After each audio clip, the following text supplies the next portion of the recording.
What's up, guys? This is Coach Grant with First Down Training, and welcome to another episode of our First Down Training show. Today we're going to be talking about 10 tips for beginner quarterbacks. These are tips that everybody needs to know. We're going to talk about leadership. We're going to be talking about some physical traits that quarterbacks need to have. Then we'll be getting into some current events. We're going to be talking about the recent NIL article that came out by the New York Times stating that certain schools are paying or making players pay them if they decide to transfer, if they decide to leave. So it's a little bit predatory. We're going to get into that, and then we're going to be answering some of your guys' questions that you have left on a previous episode. So I appreciate y'all tuning in. Let's get started.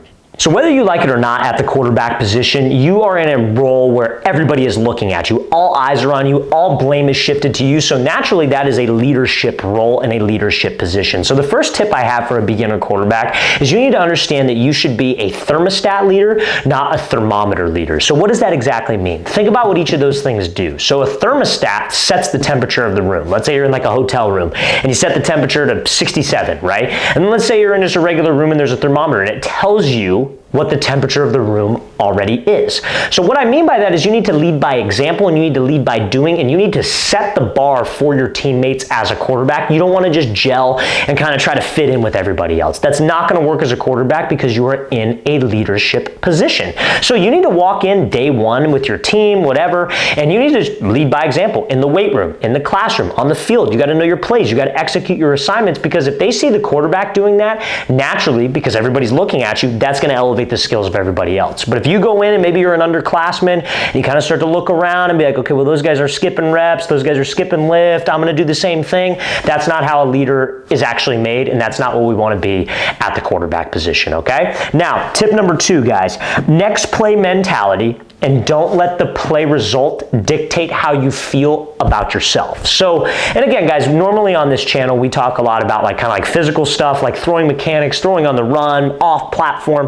This is gonna be a little bit different. These 10 tips are gonna help you guys out with the mental side of things, and obviously some physical stuff too that we'll discuss. But like I said, quarterback's mindset, what you're saying to yourself, that's how you build confidence. And I think a lot of times from a quarterback, this is something that I struggled with as a player, is that you let whatever happens on the field dictate what you're saying to yourself. So let's say I throw a pick 6. I come off the sideline, I'm awful, I suck, and my mood immediately drops because I had a bad play. And I'm gonna take that mood into the next play. And that's going to make my performance decrease. It may not be a sharp decrease, maybe it is, but it'll be a gradual decrease for sure. Same thing on the other side of things. If I throw a 50-yard touchdown pass and I'm immediately in a good mood because I threw a 50-yard touchdown pass, mistakes are inevitable, guys. You're going to throw an incompletion, you're going to throw a bad pass.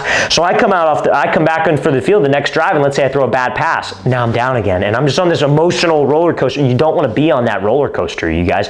You want to be even-keeled, especially at the quarterback position. So you have to have the same mindset the second you step to the sideline after a play as a QB. And your mentality should be, the most important thing is the next play. It's the next rep. It's not the rep that already happened, because it's over. You can't change it. So whether it was a bad play, okay, cool. I go to the sideline, I learn what I did wrong, I take the coaching, then I'm immediately focused on the next play and what my job is on that next play. 50-yard touchdown pass, cool, celebrate with your teammates. The second you hit that sideline, your mindset should be on the next play. What's my job next drive? What are we trying to accomplish as an offense? And if you can stay even-keeled, the roller coaster of this position will be a much easier ride. Okay, so now that brings me to point number 3, you guys.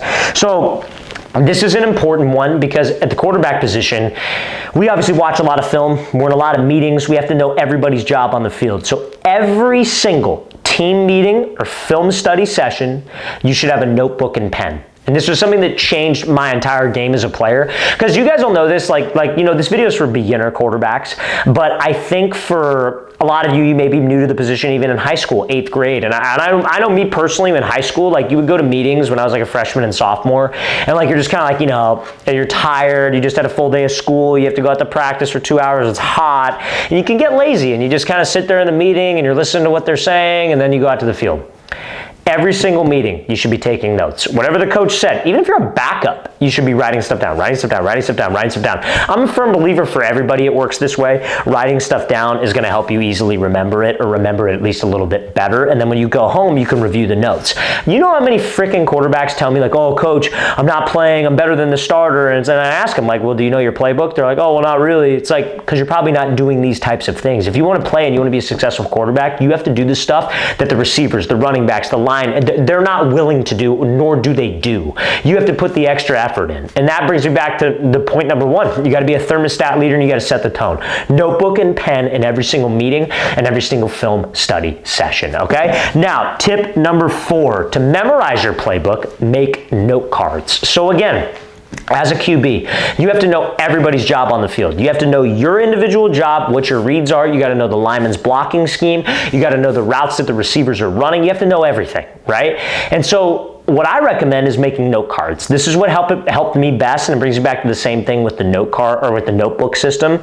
Like writing it down a bunch is probably the best way to be able to remember things. So I would put the name of the play on one side, flip it over, and I'd have the whole play drawn out. And then I would test myself in a notebook or on a whiteboard. I had like a little whiteboard, like a portable one with like a expo marker that I could write on. So I'd have the name of it, I would draw it out, draw the full play and my responsibilities on that whiteboard, and then I would flip it over. Okay, I got that right, cool, on to the next one. And I like the whiteboard because it's not a waste of paper.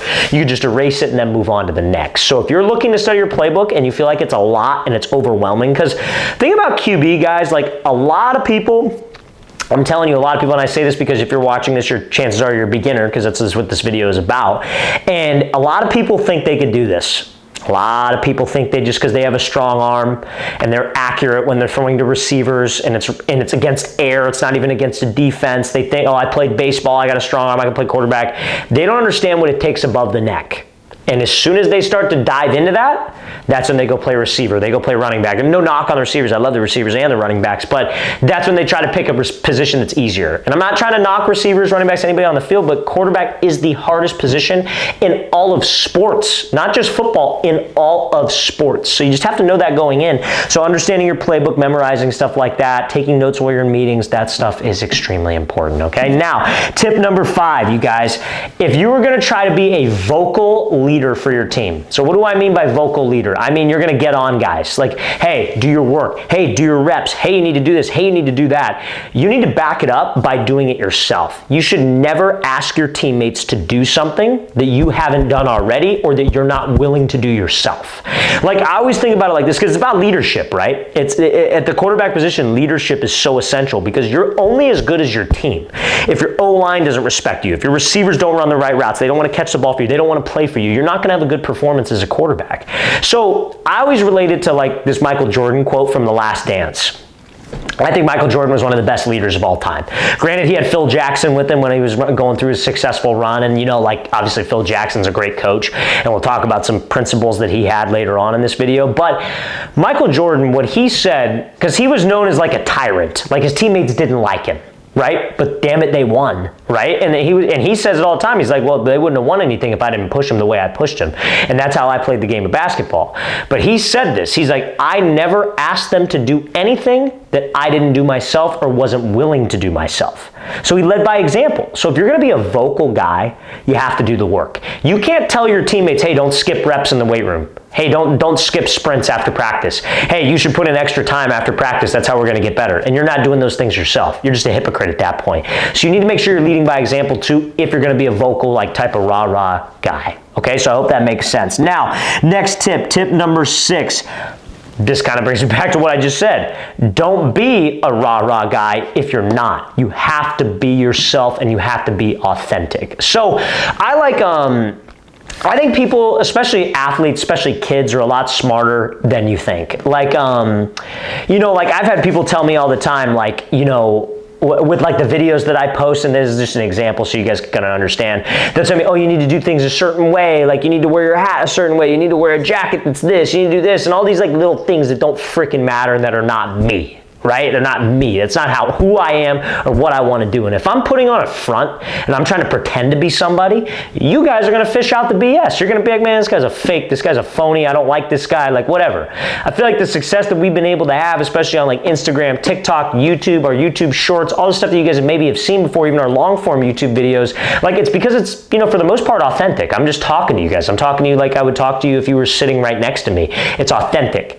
And I feel it's the same way for leadership. Because like I'm a coach in a way, right? So like I'm in a leadership position. Like I'm leading people or trying to help people the best I possibly can. Same thing as a quarterback, right? You're in a leadership role. People will fish out the BS. Like it just doesn't sound right. You guys know what I'm talking about. Like you get like a dude who's like, you gotta shut up. Like listen, like and it just sounds like corny. You're just like, bro, like that guy's a tool. Like, you know what I mean? Like, so that's the type of stuff that people will fish out. So be yourself. If you're more of a quiet, reserved dude, lead by example. If you're more of like an outgoing, like kind of like, what do they say, extroverted guy, like be extroverted, be that type of dude, but be yourself. You have to be authentically you, or people are not going to relate to you. You know what I'm saying? Like think about it like from like a okay, here's a great example for you, whether you like the guy or not. Think about President Trump. Okay, so when Trump first ran for the presidency back in like 26, some of you might be too young to remember this, I definitely remember it, but the reason why people liked him is because he didn't talk like a politician. And again, regardless if you like what he does or not, I don't care. I'm not a guy who's going to judge you on what you think politically, because I really don't care either. I believe my way, you believe your way. I feel like we could just be able to gel regardless. It should not matter. Believe what you want to believe.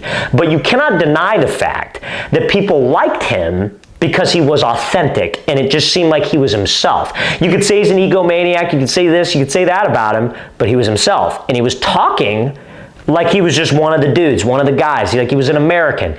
He didn't sound like a politician. How many times have you guys listened to a politician talk and you're like, bro, what the hell did that guy even say? That's why, again, in 2016, I liked Trump, because I still like him to this day because of that. He honestly, like I'm telling you, is just authentic. And I feel like I understand what he is saying, right? A lot of times politicians get up there and I'm like, what the hell is he talking about? So it's the same type of thing from a leadership perspective. That guy's the leader of like the free world, as they say, right? So it's like, it's one of those things where it's just, you have to be authentically you or people are not going to follow you. So that's what I say with that. Now, next point, bring wide receivers to your quarterback coach. So now we're taking kind of a pivot step to more so like the physical side of things. So if you are a quarterback, right?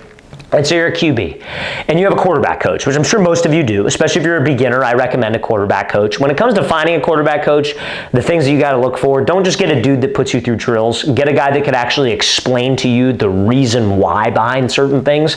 Like for example, like, hey, don't lift the ball behind your head because that's going to hurt your shoulder. Like, why is it going to hurt my shoulder? He should be able to explain that, right? So that's how you find a good trainer, if he can answer the reason why. But if you have a trainer, bring your receivers, because we're only as good as our receivers. We need to have chemistry with my receivers. My receivers need to know how I throw the ball. They got to get used to the way I throw the ball, and I got to get used to the way they run routes. So bring your receivers to your quarterback coach. I'm telling you that right now. Next point, write stuff down after each practice and training session. So this is a big one, especially like for me, because you know, like as an athlete, especially as a student athlete, we retain so much info, right? So right now you're watching this, you're on YouTube, okay? So you probably saw my YouTube video and you've probably seen 2 or 3 others, or maybe you're gonna watch 2 or 3 others after this video, right? So that's all information that that's going into your brain, right? And the phones are ridiculous. Then you might go on Instagram after, info, TikTok, info, school, info, training, info.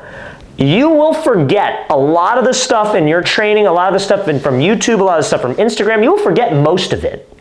But if you go to a training session and you write down the stuff that you worked on and some of the coaching points that the coach gave you, and at practice, even when you're at school practicing with your team or practicing with your tackle team, you do that, you're going to see yourself start to get so much better.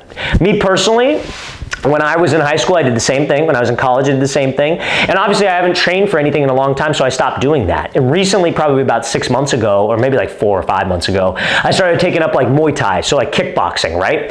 And for me, I got a million things on my mind constantly because I'm running a business and we make videos and I'm constantly doing stuff. We're traveling all over the place.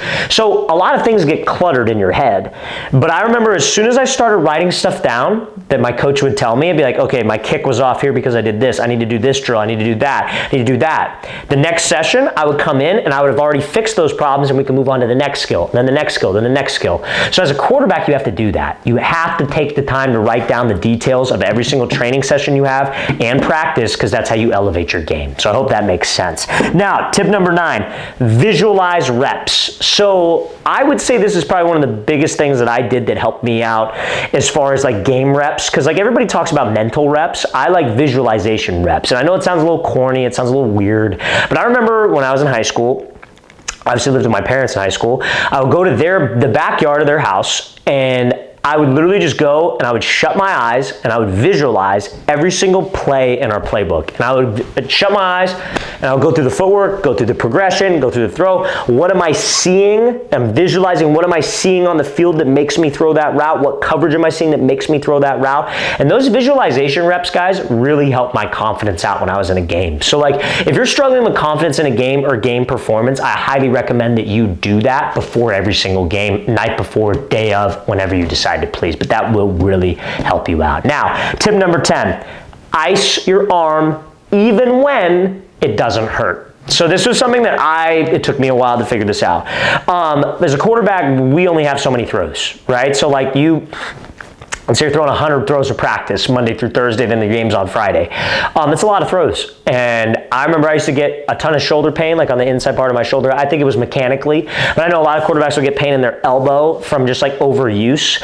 And I remember even when it didn't hurt, I'd be like, okay, I don't have to ice, it doesn't have to hurt. Then the next day it would hurt. So I recommend icing, massaging, if you're not an ice guy, your elbow and your shoulder on your throwing side, even when it doesn't hurt, and get in that habit of doing that after every single throwing workout. And I think you will see the arm injuries and the arm pain start to dwindle. Okay, so I hope that makes sense. So now, guys, we're going to get into some current events. We're going to be talking about that NIL scandal. Then we're going to be talking about something Deion Sanders wants to do with college football, which I think is like super awesome. I love this idea. I love everything Deion does, to be 100% honest with you. But we're going to get into that. But first, guys, if you are a football player watching this, I hope you are, and you need to gain weight this offseason, check out that very first link in the description below where you can get a great whey protein powder. This is our AG Labs salted caramel frappuccino protein powder to help you gain weight. This is a supplement company that I started with my brother in like 2020, 2021, right after COVID. And we made a line of supplements specifically for athletes to help with weight gain, strength, and performance. So guys, if we have 4 protein flavors, we have cookies and cream, chocolate peanut butter brownie, salted caramel frappuccino, and we also have cinnamon snickerdoodle. So if you like those flavors, it's some of the best tasting protein and very, very light and easy on the stomach. So go to that very first link in the description below, guys. That's where you can get access to this. If you use the promo code FIRST25, FIRST25 at checkout, you get 25% off your protein order. So guys, appreciate the support with that. Now, let's get into some current events. So, current event number 1. How is college, this is what I talked about a little earlier. How is college football trying to rein in the wild west of transfers? Make players pay to leave. So this is an article that came out. A very, very, very interesting article. So everybody knows about NIL. Everybody knows about the ridiculous amounts of money that players are being paid in college these days. So think about this. This is essentially what the schools are doing. Hey, because what's really popular other than NIL in college football these days? Transfer portal. So guys will go to a school, bam, they transfer to the next school, bam, they transfer to this school. Guys are leaving schools like crazy, right? Hard for schools to build a program. Don't blame them. If you want to compete with the big dogs, if you want to compete with the Georgias and, like the Michigans and all that, like, you need to build a program. You need to get guys in as freshmen, develop them into sophomores, juniors, seniors. You got a program if you do that. And that's how college football used to be. That's why Alabama was always so dominant, because they were the best at building a program.